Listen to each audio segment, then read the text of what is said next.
টাঙ্গিসাই যে বিদ্যালয়ের সামনে যে রাস্তাটি আছে এটি খুব ক্যালভার্টটাও প্রায় ভগ্ন অবস্থায় আছে।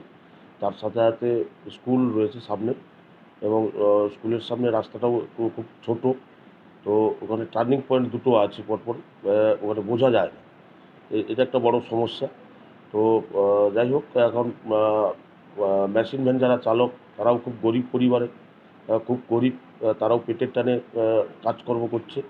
তো তাদের আমি বলবো যে খুব সাবধানে যাতে মালপত্র বহন করে এবং গাড়ির স্পিড একটু কমাতে হবে। কারণ আমাদের মুখ্যমন্ত্রী বলেছে যে সেফ ড্রাইভ সেভ লাইফ যে প্রকল্প চালু করেছে, তার থেকে বার্তা দিয়েছে যে আপনি খুব সেফভাবে গাড়ি চালান এবং অপরকেও সেফ রাখুন এবং অপর যাতে যাতায়াত করতে পারে। ওখানে স্কুলের বাচ্চা স্কুল টাইম, বিশেষত স্কুল টাইমটায় এই মেশিন ভ্যানগুলো চলাচল বন্ধ রাখতে হয়।